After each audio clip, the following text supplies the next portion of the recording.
ငါ့ကိုထမိန်နဲ့သာတန်နေတဲ့ကဲတလောက်တောင်ကြည့်လာတာသိရင်သိပါစေတော့ငါမှန်နာတွေကိုတော့ဦးတင်တော့မယ်မောင်မြဲကြီးမကြောက်မမခေါင်ဗျာကျွန်တော်မျိုးနောက်ဆုံးတော့ဦးတင်မမယ်တိုင်လည်းသိရမယ်သူပါဗျာစစ်မတိုက်ပါနဲ့မနိုင်ဘူးရှုံးလိုက်မယ်လာပြန်ဒီမှာခေါင်ဗျာကျွန်တော်မျိုးစကားကိုအသေးချာရွှေနှမ်းတင်ပါဗျာအင်္ဂလိပ်မျိုးအင်ပါယာနိုင်ငံမှာလေလူဦးရေဟာ48ကလေး6သန်းကျော်ရှိပါတယ်သူတို့ရဲ့တနေ့တွေ့အရရခွန်တော်ငွေကောက်ခံရရှိတာဟာလေကျပ်3တင်ငါပြားကြီး1999ကလေးကျော်ရှိပါတယ်ဗျအဲ့ဒါကိုလူဦးရေလေး6သန်း8သိန်းကျော်နဲ့တနေ့တွေ့အရရခွန်တော်ငွေ9သန်း5သိန်းကျော်သာရှိတယ်ကျွန်တော်မျိုးတို့မြန်မာနိုင်ငံလေးကပယ်လို့လုပ်ပြီးစစ်ပြိုင်နိုင်ပါတယ်လေမနိုင်ဘူးရှုံးလိုက်မယ်အဲ့ဗျာဒီမှာခေါင်ဗျာလေကျွန်တော်မျိုးရဲ့အပိယမွေးတဲ့မြီးအဲ့ဒီမြီးမိတ်ကလေးဟာခေါင်ဗျာတဲ့အသက်ကြီးပါသေးတယ်ဗျာ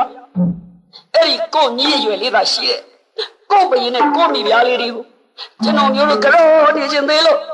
ရှစ်ကိုနေခြင်းသေးလို့ဒီလိုတော့ဥတည်နေရတာခေါင်ဗျာစစ်တိုက်ချီတိုက်ဒါပေမဲ့ကျွန်တော်မျိုးကိုအရင်တတ်ပြလိုက်ကျွန်တော်မျိုးသိသွားမှလှုပ်ချင်တာလှုပ်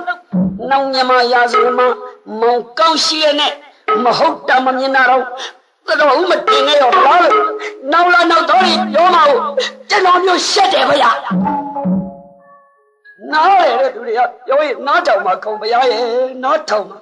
ရွှေနန်းတော်ကနေယာယီစံနှမ်းဖြစ်တဲ့မြေနန်းကိုခစ်တတ်သက်စေးရင်တော့မှခြေပေါ်တော်မှာသွေးကြည်လေးတွေဥနေသေးတယ်ဗျာမလေးအနိုင်နိုင်ငံကိုလေ့လာဖို့ဆိုပြီးခုံပြားတို့စရိတ်စကားတွေအမြောက်များကုန်ခံလွတ်ထားလို့အစသိနေတဲ့ကကျွန်တော်မျိုးဗျာကျွန်တော်မျိုး